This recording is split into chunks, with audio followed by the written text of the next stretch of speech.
Hello दोस्तों, spiritual knowledge की दुनिया में आपका स्वागत है। दोस्तों, आज का जो टॉपिक है वो है स्वर्ग और नर्क किसे कहते हैं या फिर स्वर्ग और नर्क क्या है। दोस्तों, स्वर्ग और नर्क जानने से पहले एक चीज मैं आपको बता देना चाहता हूँ कि दोस्तों, स्वर्ग और नर्क जैसी कोई दुनिया कहीं पर भी एग्जिस्ट नहीं करती है। जी हाँ दोस्तों, आपने सही सुना। स्वर्ग और नर्क जैसी कोई दुनिया है ही नहीं, ना ही कोई लोक है, जैसा कि हम सुनते आ रहे हैं। दोस्तों, बहुत से धर्म, जाति, समुदाय में स्वर्ग और नर्क को लेकर बहुत सी मान्यताएं बताई गई हैं और आज तक हमारे दिल और दिमाग पर स्वर्ग और नर्क वाली जो बातें बताई जाती थी पहले, कि इंसान मरने के बाद जैसा कर्म करता है उसी के हिसाब से स्वर्ग और नर्क जाता है। मतलब कि कोई अगर अच्छा काम करता है तो वो मरने के बाद स्वर्ग में जाता है। अगर कोई इंसान जीते जी कोई बहुत बड़ा गलत काम करता है तो वो नर्क में जाता है। और दोस्तों, स्वर्ग और नर्क में भी जाने के बाद बहुत सी मान्यताएं हैं जो बताई गई हैं कि इंसान स्वर्ग में बहुत ही खुशहाल जिंदगी जीता है और नर्क में उसे बेदर्दी के साथ, बहुत ही बेरहमी के साथ उसको मारा जाता है, पीटा जाता है और खौलते तेल में डालकर उबाला जाता है।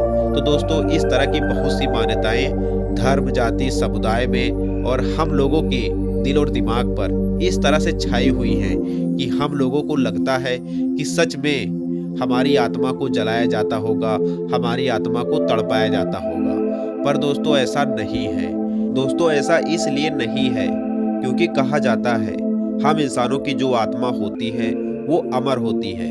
आत्मा को न जलाया जा सकता है, ना ही कोई कष्ट परेशानी दिया जा सकता है।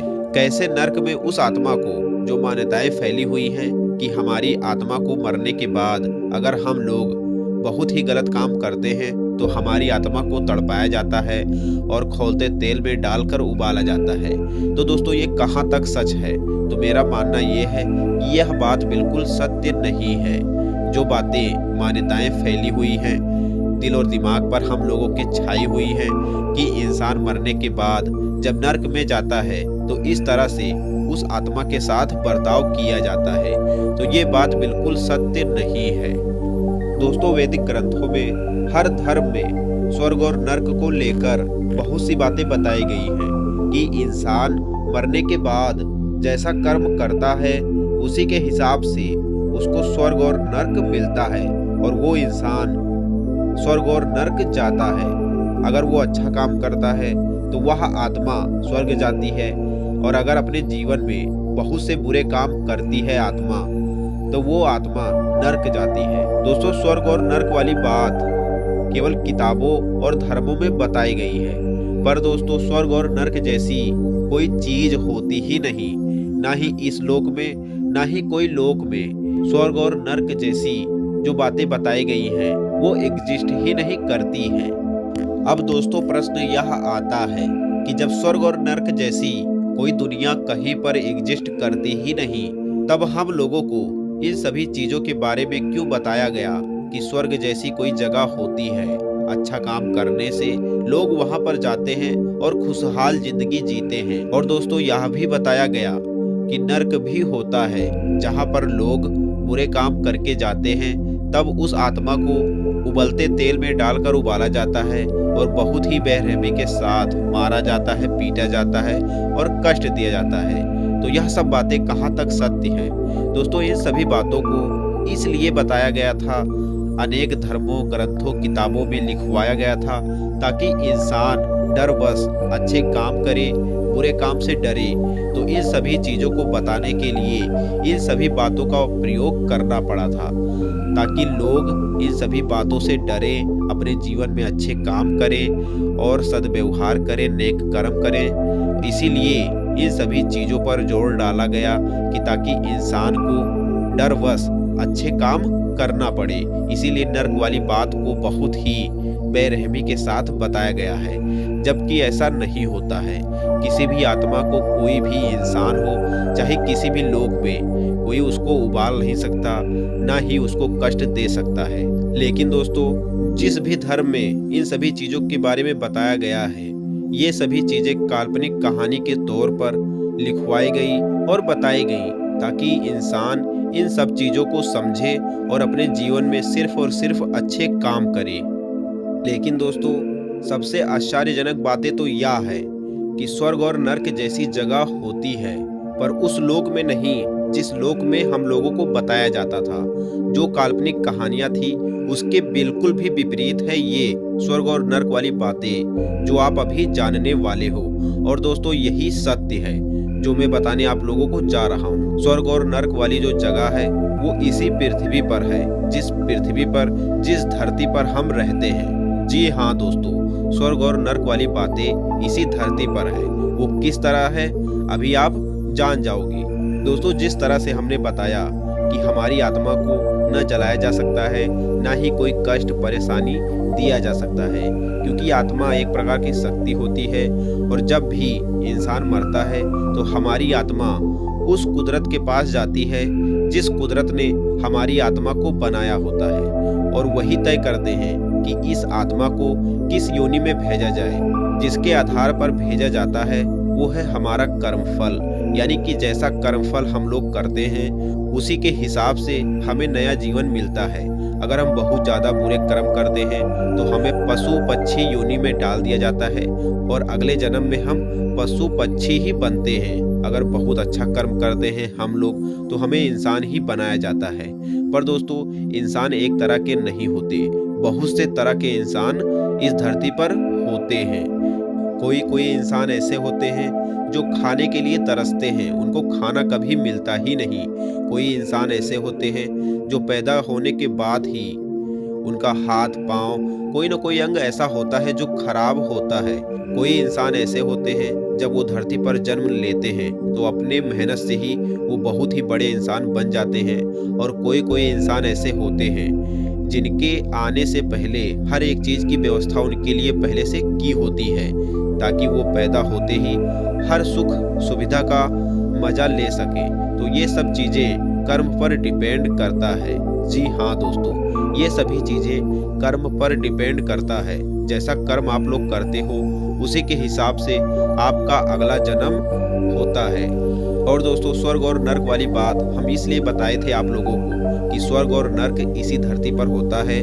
तो वो इसलिए होता है, जैसा कि हम लोग देखते हैं, कोई इंसान गरीब परिवार में पैदा तो होता है, पर वो इतनी दुख तकलीफ झेलते हुए अपना जीवन व्यतीत करता है कि मतलब पूरी जिंदगी में उसे कभी भी सुख का अनुभव नहीं होता है। तो उसका जिंदगी जो होती है वो नर्क जैसी होती है। जी हाँ दोस्तों, यही नर्क है हम लोगों का, जहाँ पर हम लोग देखते हैं कितने गरीब लोग होते हैं जो खाने के लिए, पैसों के लिए, और जिस परिवार में उनका जन्म होता है उस परिवार में हमेशा लड़ाइयाँ होती रहती हैं। अब दोस्तों, ईश्वर ने यानी कि कुदरत ने, जिसने इस सृष्टि को बनाया है, उसने सोचा कि इंसान जैसा कर्म करता है, अगर उसको नर्क जैसी जिंदगी देना होता है तो वो इसी तरह से देते हैं। और जब हम लोग किसी गरीब इंसान को देखते हैं, बहुत ही दुखी होता है, बहुत ही परेशानियों के साथ अपना जीवन व्यतीत करता है, तो दोस्तों उसका जो जीवन है वो पूरी तरह से नर्क जैसा है। यानी कि वो इंसान अपने पहले जन्म में बहुत बुरे कर्म किया था, जिसके आधार पर उसको नर्क जैसी जिंदगी इस जीवन में मिलती है। जिस जीवन में वो इंसान दुख तकलीफ, पैसों के लिए दिन रात मेहनत करना, और अब उसके जिंदगी में कभी भी सुख सुविधा का उपलब्ध ना होना, तो यही है नर्क जैसी जिंदगी। और दोस्तों, स्वर्ग जैसी जिंदगी वो लोग जीते हैं जिनके जन्म होने से पहले हर एक चीज की सुविधा उनके लिए पहले से मौजूद होती है। रहने के लिए बहुत अच्छा घर होता है, पहनने के लिए पहले से ही बहुत अच्छे कपड़े होते हैं, और उनका घर परिवार, नात बात, रिश्तेदार बहुत ही अच्छे मिलते हैं। मतलब कि वो इंसान जब पैदा होता है तो उसके पैदा होने के बाद से ही जब तक वो बूढ़ा होकर मर नहीं जाता, वो सुख ही सुख अपने पूरे जिंदगी में पाता है। यानी कि जो उसका जीवन होता है वो स्वर्ग जैसा होता है। और यही ढंग है कुदरत का हम लोगों को स्वर्ग और नर्क देने के लिए। दोस्तों, स्वर्ग और नर्क कोई लोक नहीं है, ना ही कोई दुनिया है। इस भ्रम में आप लोग ना रहिए। और जो भी कहानियाँ, मान्यताएं मौजूद हैं हर धर्म में, ये सभी बिल्कुल गलत हैं। इन सभी मान्यताओं को इसलिए हम लोगों को बताया गया था ताकि हम लोग डरवश अच्छे काम करें। बाकी स्वर्ग और नर्क इसी धरती पर है। बहुत से लोग इतने गरीब परिवार में पैदा होते हैं कि उनके लिए खाने के लिए कुछ होता ही नहीं। उनको बहुत ही कष्ट परेशानियां झेल कर खाने के लिए 2 वक्त की रोटी मिलती है। और बहुत से ऐसे लोग हैं जो पैदा होने के बाद ही उनके लिए हर एक चीज़ की व्यवस्था पहले से की होती है। जब वो पैदा होते हैं तो पैदा होने के बाद से ही वो सुख भोगना स्टार्ट कर देते हैं और अपनी पूरी जिंदगी में उनको सुख ही सुख मिलता है। तो ये जीवन इन सभी के लिए स्वर्ग जैसा होता है। और दोस्तों, जो स्वर्ग और नर्क बताया जाता है कि कोई लोक है, कोई दुनिया है, यह सभी बातें स्वर्ग और नर्क वाली, ये सब बातें आप लोग भी जानते रहे होंगे। तो दोस्तों, आपने जाना कि स्वर्ग और नर्क क्या होता है। आध्यात्मिकवाद की दुनिया में आपको पता चल गया कि स्वर्ग और नर्क इसी धरती पर ही मौजूद होता है। अब जो इंसान बुरे कर्म करते हैं वो गरीब परिवार में पैदा होते हैं। जो इंसान अपने पूर्व जन्म में बहुत अच्छे कर्म किए होते हैं उनका जन्म बहुत ही अच्छे घर में, परिवार में होता है, जहाँ पर वो सुख ही सुख पाते हैं और यही उनके लिए स्वर्ग है। और जो लोग गरीब परिवार में पैदा होते हैं या फिर उनको खाने के लिए, पीने के लिए बहुत ही संघर्ष करना पड़ता है, तो ये जीवन इन सभी के लिए नर्क जैसा होता है। दोस्तों, एक चीज़ और जान लीजिए आप लोग, कोई भी इंसान अपनी मर्जी से कहीं पर भी पैदा नहीं हो सकता, उनको पैदा किया जाता है। जी हाँ दोस्तों, कुदरत ने जो साइकिल बनाई हुई है, दोस्तों कुदरत ने यह नियम बनाया हुआ है कि इंसान जैसा कर्म करता है उसी के हिसाब से उसका अगला जन्म मिलता है। तो ये सभी चीज़ें इंसान खुद नहीं कर सकता। हमने बहुत सी वीडियो में बनाया है। जो इंसान बोलते हैं कि हमने ये किया है, हमने वो किया है, इंसान कुछ भी नहीं कर सकता। बिना ईश्वर के इंसान कुछ नहीं कर सकता। किसी का अगर जीवन किसी भी परिवार में मिलता है तो वो उसके कर्म पर ही डिपेंड होता है कि इंसान जैसा कर्म करता है उसी के हिसाब से उसको जन्म मिलता है। और दोस्तों, एक चीज़ और जान लीजिए, ये एक्स्ट्रा नॉलेज है। जो लोग कुदरत पर विश्वास करते हैं, कुदरत को मानते हैं, कुदरत को याद करते हैं, वो इंसान जब भी मरते हैं तो उस इंसान का अगला जीवन जो होता है वो इंसान ही बनता है। इसीलिए दोस्तों, मैं कहता हूँ आप हमेशा ईश्वर को याद करो, ईश्वर का शुक्रगुजार करो और ईश्वर से ही फरियाद करो, क्योंकि जो गिनती में एक है वही सर्वोच्च है। बस दोस्तों, इतना ही। आशा करता हूँ स्वर्ग और नर्क के बारे में आप जान गए होंगे। स्वर्ग और नर्क के बारे में आपको बहुत ही अच्छी जानकारी मिली होगी। अब मिलते हैं कोई अगली नई वीडियो में।